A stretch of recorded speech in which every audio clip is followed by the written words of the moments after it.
আজকে আবার নতুন একটা আপডেট নিয়ে আসলাম।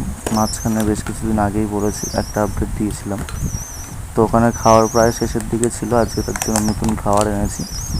এটার মধ্যে আগে অন্য জিনিস থাকতো, আজকে অন্য একটা খাবার এনেছি যেটাকে দেখলে আপনারা চিনবেন অবশ্যই। তো এটা হচ্ছে গিয়ে ম্যাশ বলে, আপনারা কী নামে চেনেন বলতে পারেন। আমি ম্যাশ নামেই চিনি, যেটা বেশিরভাগ মুরগি খেয়ে থাকে। কিন্তু এইটা আমি যেখান থেকে এনেছি সেটা অনেক ভালো জিনিস। আমি আগেও এটা ট্রাই করেছি, পায়রার উপর প্রথম করছি, আগে মুরগির উপর করেছিলাম। তো আমি জানি এর ভেতরে অনেক জিনিস অ্যাড আছে, যেমন ভুট্টা, তারপরে সর্ষের খোসা, তারপর আরও ইত্যাদি ইত্যাদি অনেক জিনিস অ্যাড আছে, যেগুলো আমি মানে বেশিরভাগ এটাই জানি, তার জন্য বললাম। আরও অনেক কিছু অ্যাড আছে যেগুলো আমার জানার বাইরে।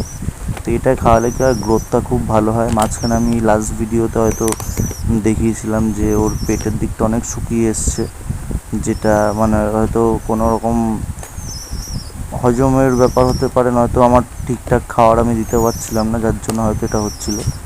তাই এটা এখন সাজেস্ট করলো আমাকে একজন যে এটা খাইয়ে দেখতে পারো। আর আমারও মাথায় ছিল না যে পায়রাও এই খাবার খেতে পারে, কিন্তু তারপর ভেবে দেখলাম যে না, এটা হতে হওয়াটা খুবই স্বাভাবিক। তার কারণ এর মধ্যেও যেসব জিনিস আছে সেগুলো মুরগিও খায়, তো তার জন্য এটা আর কি আনা। তো এটা মানে সব ম্যাশের মতো না, এমনি ম্যাশ 20 টাকা 30 টাকাতেও পাওয়া যায়। তো এটা আই থিঙ্ক 47 টাকা মনে হয় নিয়েছিল কিলো।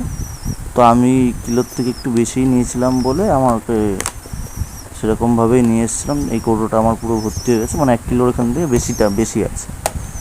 তো যাই হোক, আর ওটা পাইকারি দোকান থেকে কিনেছিলাম। এটা হয়তো সেম জিনিস তো সব জায়গায় পাওয়া যায় না, তো আমাদের এখানে একটা ভালো দোকান আছে, ওখান থেকেই আমার নেয়া। তো যারা আমার আশেপাশে থাকো তারা হয়তো চিনবে, তালবান্দার থেকে আমি এনেছিলাম। তো যারা দূরে থাকো তারা হয়তো চিনবে না। তালবান্দা ওই একটাই দোকান আছে, খুব ভালো।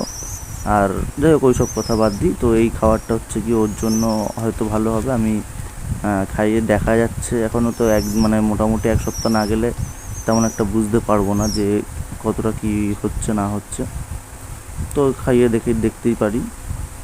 কিন্তু আর একটা প্রবলেম যেটা ওর হচ্ছে মশার কামড়। আমি আগের ভিডিওতেও বলেছিলাম যে পক্স হচ্ছে। তো পক্স নিয়ে আমি অনেক রিসার্চ করছি, তো কোনো কিছুতেই আমার মন মতো কিছু পাচ্ছি না যেটা আমি ট্রাই করতে পারি। তো প্রথম আমি দেখেছিলাম যে যখন পক্স ছোট রয়েছে তখন ওষুধপত্র তো হাজার একটা দেখলাম, কোনটায় বিশ্বাস করবো কিছু বুঝতে পারছি না। আর যেইগুলো ট্রিটমেন্ট দেখছি যে খুব তাড়াতাড়ি সারবে এরকম কিছু, তা সেইগুলো ওষুধ খাইয়ে কিংবা কিছু খাইয়ে না, সেইগুলো আমি ভিডিওতে পাচ্ছি যে ডাইরেক্ট পক্স ফাটিয়ে দিয়ে ওর ভেতরে হারপিক দিয়ে দাও, আর নয়তো চুন লাগিয়ে দাও, নয়তো হলুদ লাগিয়ে দাও। কিন্তু আমি কোনো রকম ওকে আঘাত দিতে চাইছি না, তার কারণ ডাইরেক্ট যদি ফাটিয়ে দিই, ফাটানো তো দূরের কথা, দেখছি ভিডিওতে সব কাঁচি দিয়ে কেটে দিচ্ছে কিংবা ছুরি দিয়ে কেটে দিচ্ছে। এবার কেটে দিয়ে তারপর এরকম মানে কিছু একটা যদি আমি ওর গায়ে যদি কথার কথা কেটে যদি আমি ওকে হারপিক লাগিয়ে দিই, তাহলে কতটা সেটা যন্ত্রণাদায়ক হতে পারে, সেই সব ভেবে আমি কিছু রিস্ক নিতে পারছি না। আর ওষুধ যা যা দেখছি তাতে মানে একই ওষুধ যে 2-3টে দেখবো তারপর না সেটাকে বিশ্বাস করে কিনবো, তো সেরকম কিছু আমি পাচ্ছি না, যার জন্য আমি রিস্ক নিতে পারছি না। আবার অনেকে বলছে যে এমনিও কমে যাবে, কিন্তু এমন জায়গায় হয়েছে আমি হয়তো এই ভিডিওটাতে সেরকমভাবে দেখাতে পারছি না। যদি একটু কমে তাহলে আমি নেক্সট ভিডিওতে শিওর দেখাবো।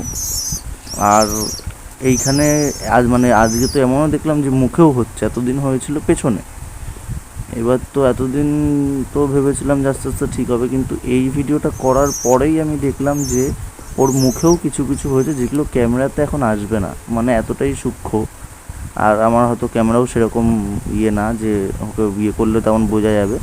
মানে স্বচক্ষে যেটা বোঝা যায় সেটা ক্যামেরায় অবশ্যই বোঝা যায় না। যদি ভালো ক্যামেরা হয়, মানে তলে হয়তো আইফোন হলেও হতে পারে, কিন্তু আমার তো আর সেরকম ব্যাকআপ নেই যে ওটা দিয়ে আমি করবো। কিন্তু নেক্সট দিন হয়তো সেই জিনিসগুলো বড় হবে, ওর মুখে যেগুলো হয়েছে, নাকের গোড়ায় হয়েছে, ঠোঁটের গোড়ায় হয়েছে, তো সেইগুলো নেক্সট দিন হয়তো বড় হবে। বড় হলে আমি তখন দেন দেখাতে পারবো। এখন সম্ভব তো না কোনোভাবেই। তো এইটাই হচ্ছে বিষয়, যে এখন খুবই প্রেশারে পড়ে গেছি, যে এতদিন ধরে ঠিক ছিল, এখন আর কটা দিন বাকি পালক হতে, এই টাইমে যদি এরকম কিছু হয় এবার আমাকে অনেকেই বললো যে এটা খুবই ন্যাচারাল বিষয়, এটা টেনশন নেওয়ার কিছুই নেই, জাস্ট ওকে একটু সাবধানে রাখতে হবে যাতে আর মশা না কামড়ায়, যাতে যেইগুলো হয়েছে সব ঠিকঠাক জায়গাতে হয়েছে, ভয়ঙ্কর কিছু হয়নি। তবে পেছনের দিকটা খুবই ভয়ঙ্কর হয়ে গেছে, একদম মেন জায়গাতেই হয়েছে। আমি নেক্সট ভিডিওতে দেখাবো যদি একটু কমে, তো কারণ এখন অনেকটাই বেড়ে রয়েছে, এখন দেখানোর মতো ঠিক না, কারণ অনেকেই তো হতেই পারে অনেকে একটু খারাপভাবে দেখলো, কিংবা কেন জানি না আমার দেখাতে ইচ্ছা হচ্ছে না। মোদ্দা কথা এটাই যে আর একটু যদি বাড়ে তখন আরও মুশকিল হয়ে যাবে, ওটা কমানোর চিন্তা ভাবনায় রয়েছে। তো যদি কমে যায় তো আমি শিওর দেখাবো, আর একটুখানি মেনটেন হোক তারপর দেখাবো। তো সেটাই চাইছি যাতে কোনো রকম কমে যায়। অনেক জায়গায় দেখছি কেটে চুন দিয়ে দিচ্ছে, তারপরে হলুদ দিয়ে দিচ্ছে। হলুদটা ঠিক আছে, অ্যান্টিসেপ্টিক হতে পারে, কিন্তু চুন তো জ্বালা করার জিনিস, কাটা জায়গায় লাগিয়ে কোনো দিন দেখিনি, তবে আশা করি চুন দেওয়াটাও ঠিক হবে না। চুনেও অ্যান্টিসেপ্টিক, কিন্তু কাটা জায়গায় তা বলে আর এরকম একটা অন্যরকম জায়গায়, তো তার জন্য আমি রিস্ক নিতে পারছি না। আর হারপিক তো একদমই কোনো দিনই দেবো না। আর আরও অনেক কিছু দেখছিলাম যেগুলো কেটে বাদ দিতে হবে। একজন তো একটা ভিডিওতে এমন দেখলাম যে মর্টিন ধরিয়ে, মানে মশার যে মর্টিন হয় যেগুলো গোল গোল, ওইগুলো ধরিয়ে আগুন জ্বলা অবস্থায় যেখানে হয়েছে সেখানে ছ্যাঁকা দিয়ে দিচ্ছে। ছ্যাঁকা দেওয়ার পরে কি একটা বেটাডাইন টাইপের কোনো ওষুধ, সেটা আবার লাগিয়ে দিচ্ছে। তা এরকম করে আমার দরকার নেই, তার থেকে ভালো রোগবাদী হয়েছে আমি দেখবো, কোনো অসুবিধা নেই, ওর যা হয় আমি দেখবো, কিন্তু এরকম কষ্ট তো দেওয়াটা অসম্ভব বিষয়। তার মধ্যে এত ছোট একটা, যাকে ছোটোবেলার থেকে খাইয়ে দাইয়ে বড় করছি, এতদিন ধরে রেখেছি, কোনো দিনই দেখতে পারবো না। তো আশা করি এরকম দিন না আসুক, আমার এরকম কোনো একটা ডিসিশান নিতে হোক। তো আর যদি কারোর কিছু জানা থাকে অবশ্যই আমাকে সাজেস্ট করবেন, কারণ আমি এখন আর মানে কোনো কিছুতে ভিডিও দেখেও পাচ্ছি না যে কী করা যায়। এমনি আমাকে আমার একটা ভাই ছিল, সে বলেছিল যে গোড়াক্ষু দিয়ে দাঁত মাজে, সেই গোড়াক্ষু লাগালেও ঠিক হয়ে যায়। তা এখন ওটা ট্রাই করব, আশা করি 2-3 দিন দেখি, কারণ ওটাতে তো ওর কোনো ডিফেক্ট মানে কিছু অসুবিধা হবে না আশা করি। এমনি সেটা আমি লাগিয়ে দেখতেই পারি। এরকম টাইপের আমি কোনো টোটকা খুঁজছি যেটা ন্যাচারাল হোক, যেটা আমি উপর দিয়ে লাগালাম, কিংবা ওকে খাওয়ানোর হলে খাওয়ালাম, যাতে সেই জিনিসগুলো ওকে ডিস্টার্ব না করে। মানে নর্মালি আমি ওকে লাগাতে পারি কিংবা খাওয়াতে পারি, সেটা যাতে ওকে যাতে কোনো ক্ষতি না করে, এরকম টাইপের কিছু। তো ওকে যাতে কোনো আমি প্রেশার দিতে পারছি না, ওর জ্বালা যন্ত্রণা যাতে না হয়, এরকম টাইপের আমি কিছু খুঁজছি। তো এরকম টাইপের কিছু জিনিস থাকলে আপনারা অবশ্যই সাজেস্ট করতে পারেন, অসুবিধা নেই। আর এমন না যে আমার লাখ লাখ ভিউ হচ্ছে কিংবা লাখ লাখ কমেন্ট হচ্ছে, যার জন্য আমি আপনাদের কমেন্ট পড়তে পারবো না। আমি সবার কমেন্টই পড়ি, আর 3-4টে কমেন্ট এই কটাই তো হয়, আর কি না পড়ার কি আছে। তো একটু সাজেস্ট করবেন। তো দেখা যাক, ভালোই ভালো যাতে ভালো হয়ে যায় ব্যাপারটা। ওর আগে সেই কয়টুকুনি পেয়েছিলাম, জানি না এখন কারা কারা দেখছেন নতুন ভিডিও। আগে যারা আমার এই ভিডিও প্রথম থেকে দেখছেন তাদেরকে বলে রাখি, এই পাখিটাকে আমি রাস্তায় কুড়িয়ে পাই সকালবেলা হাঁটতে গিয়ে, তখন একদম ছোট ছিল। এই নিয়ে পুরো ছোট থেকে বড় হওয়ার ভিডিও আমি পরে এক সময় বানাবো সময় করে। তো ওকে পাওয়ার পরে আমি জানতাম না এটা কী পাখি। তো পুষতে পুষতে আমাকে অনেকেই প্রথমে বলেছিল পায়রা, আমি ভেবেছিলাম ঘুঘু পাখিও হতে পারে, কেউ কেউ ঘুঘু পাখিও বলেছিল। তো আস্তে আস্তে দেখা যাচ্ছে এটা পায়রাই হয়েছে।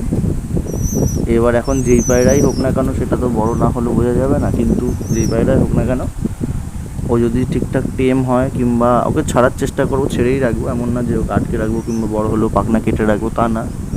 ও যদি যেতে চায় তো যাবে, আর যদি অন্য কোনো পায়রা হয়ে থাকে, মানে লাইক যেগুলো পোষে সেরকম কিছু যদি হয়ে থাকে, তাহলে আমি ওকে রাখবো। আর যদি ও গোলা পায়রা হয়ে থাকে, এই যে এই সাইডে দেখা যাচ্ছে এই জায়গাগুলোতে আমি হলুদ দিয়েছিলাম, কাটিনি, অবশ্যই কাটিনি, এমনি হলুদ দিয়েছিলাম যাতে শুকিয়ে যায়, কিন্তু তাতেও কাজ হয়নি। তো দেখা যাক, এই 2 সাইডেই হয়েছে, পিঠের দিকে হয়েছে, এই যে এইগুলো তাও শুকিয়ে আসছে, কিন্তু নিচের দিকে মানে একদম পেছনের দিকে আর কি মারাত্মক হয়েছে। ওটা আমি এখন দেখানো ঠিক হবে না, যার জন্য দেখাইনি। তো ওকে একদমই ছোটো পেয়েছিলাম, তখন এই পালক কিছুই ছিল না, একদম ছোট ছোট পালক, আস্তে আস্তে ভাব, যেদিনকে আই থিঙ্ক ওর তখন 1-2 দিন চোখ ফুটেছে, এরকম টাইমে পেয়েছি।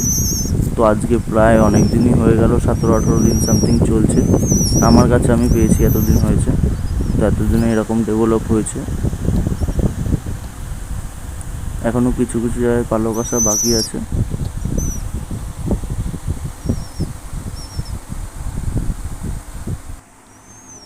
এবারও খাওয়া শিখছে, সেটারও কিছু ফুটেজ নিয়েছি। মানে খাওয়া শিখছে বলতে শুধু ঠোকরানো শিখছে। আই থিঙ্ক 1-2 দিন পরে হয়তো কিছু মুখে নেওয়া শিখবে, এখন শুধু ঠোকরাচ্ছে।